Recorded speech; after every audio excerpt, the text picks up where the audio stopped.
water. There goes one. I got him, dude. Oh my God. Oh my God, what a bass.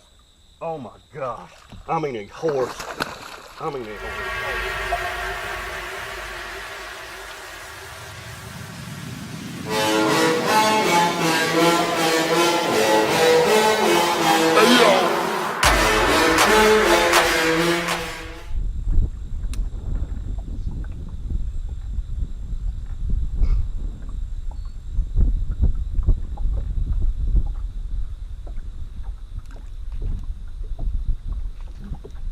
Hey YouTube, we're back on the Arkansas Delta again today. Today we're going to do something a little different. We're going to do a video basically on the lost art of Texas rig shallow water worm fishing. Probably the most forgotten technique in bass fishing. Historically, it's probably caught more bass than any other lure out there. But anyway, that's what we're going to talk about today. Y'all stay tuned, see what we got.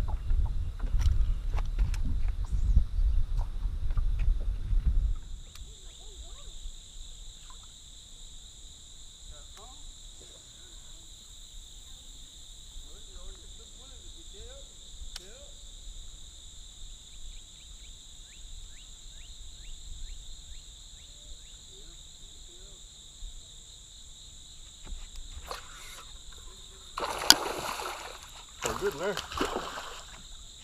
That's a prize. Look at that. Good to start on right there. Good, buddy.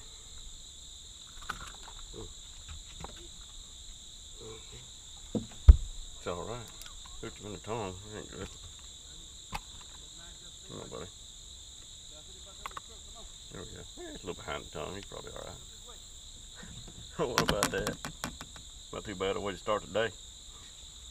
We'll put him in the box and take a picture. You know the story.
There's one. That's not bad, dude. There we go.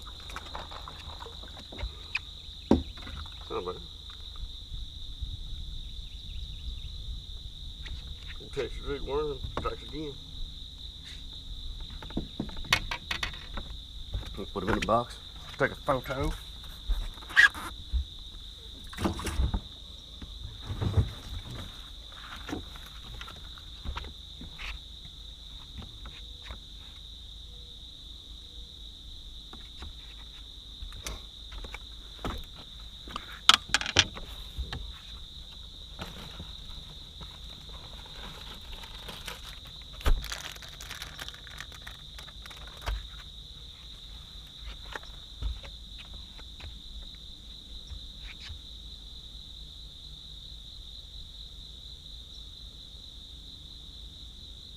One thing about that Texas rig worm, people just don't fish it shallow anymore. Everybody's got all these creature baits like you brush hogs and structure bugs and all that kind of stuff. And there's very few people fish like this anymore. You never hear of it. Probably historically, it's probably the best bait out there historically. So, seems like people are always looking for that newer, better idea. Sometimes those old ones work too.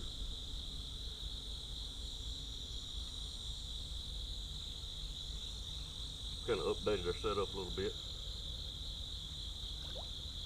Going with a 3/16 tungsten weight. Got a trick worm. Zoom trick worm, it works good. Not a whole lot of action, it's just right falling inside those trees. Teaming it up with 16-pound Sunline FC Sniper. Got the 6-to-1 Arctic C-Force reel, and of course it wouldn't be right if it wasn't the 7-foot heavy action 844C Loomis.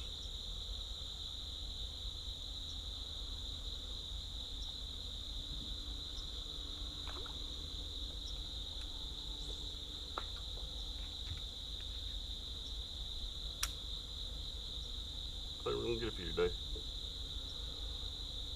Like a lot of people on the water. Must be biting a little bit. Usually you don't see many boats down here on the ramp. There was 4 or 5 this morning.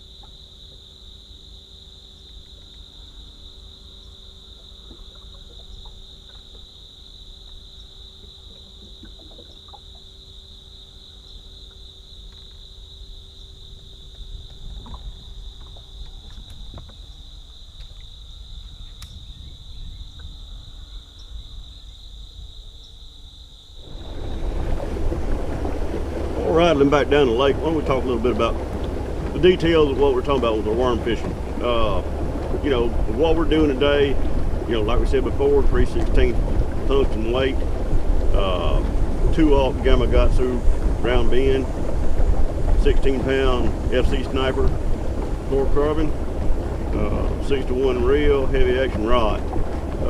You know, there's some other things to think about. I like to keep things simple. You know, there's so many different worm colors and that kind of thing, but really I can put all of my tackle that I use most of the time in a small bag. When it comes to worm colors, I like to stay with like a tequila sunrise, red shad, some type of earth tone like a watermelon red. Kind of depends on the place. Now, you know, you go to some places and there's a local favorite, and some lakes just have that. And I'm not beyond buying those, but most of the time I go back with my tried and true stuff. As far as weights go, today I'm throwing 3/16. I'll go up to say a 3/8, maybe even a half, and I'll even go down to like a 16th. Sometimes that's on a spinning rod, but it's the same kind of fishing. Just fishing the shallow stuff, the trees, stumps, grass, what have you. Anything that's shallow like that, I'm looking for it. The sunglasses are very important. You got to have something that you can see in the water. So many of the fish I catch are on things that I'm seeing a dark spot in the water and I'm flipping to it. Line sizes, of course, like I said, I'm doing 16 today. I'll go up to 20, 25. Sometimes I'll go down to 8 or 10, depending on what I'm doing, what the fish are telling me to do. You know, Texas rig worming is just a lot of people do it out deep. It seems like this day and time, the shallow water Texas worming is just not there. And when I was a kid coming up, just learning to fish back in the early 80s, this was all you had. I mean, you didn't have the brush hogs and the structure bugs and the rage crawls and all that kind of stuff. You had simple plastic worms that you bought at Walmart. And usually had a curl tail, the old gator tail worm, something like that. This day and time are just so many different colors, models, shapes, sizes. It's enough to drive anybody crazy, but I try to keep it real simple. And, my biggest thing is which of the three colors am I going to pick? Am I going to go with a straight tail like a trick worm or a cream worm, or am I going to go with a curl tail like a Bass Pro squirming worm or something like that? A 6-inch squirming worm has probably caught more bass than any other bait that's been. Just the way that it is. We try to make things way too hard. These fish are still just as stupid as they've ever been. Anyway, that's my 2 cents worth on that. If you have any questions, drop them down below. We're going to keep on fishing and see what we catch.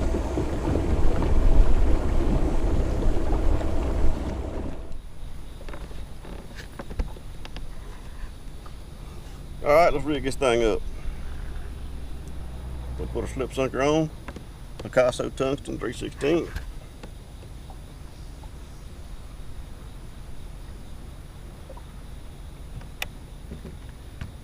Titling our 2/0 round bend offset Yamagatsu.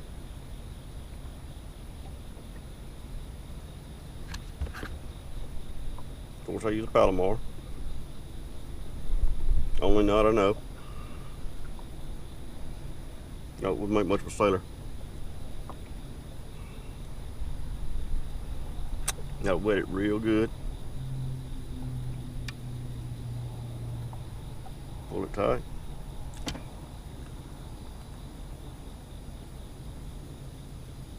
And take a bite.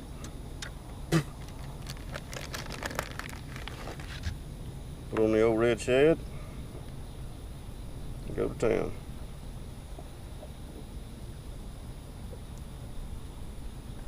About as simple as that.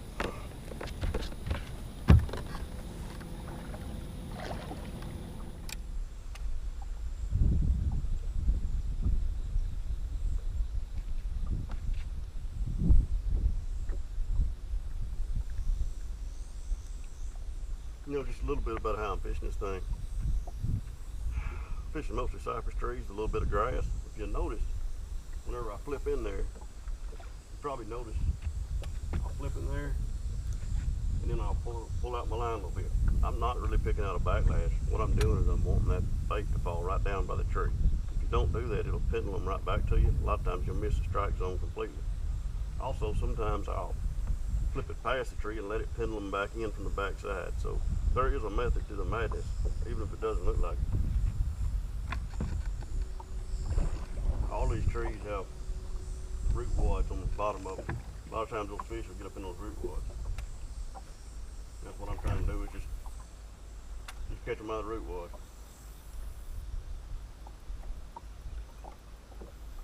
Every once in a while I'll see something move in the grass and I'll flip the grass. Probably 85–90% of my fish are coming off of wood.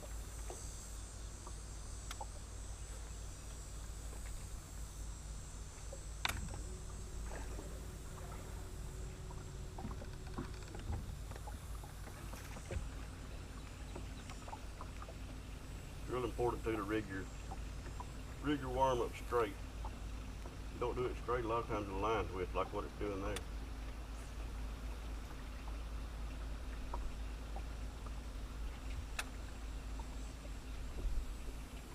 If I can find an area that's got grass up next to the trees, that's even better. And a lot of times these old limbs and stuff fall off these trees and fall around the base of them.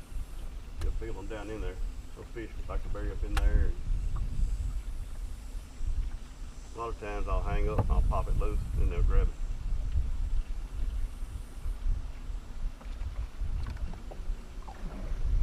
It takes a lot of patience. Most of the fish hit it on the fall. If it's not the initial fall, then it's a fall after I pulled it over something. They say that's the only reason to move a worm, is just to make it fall again. So I kind of live with that. I believe that.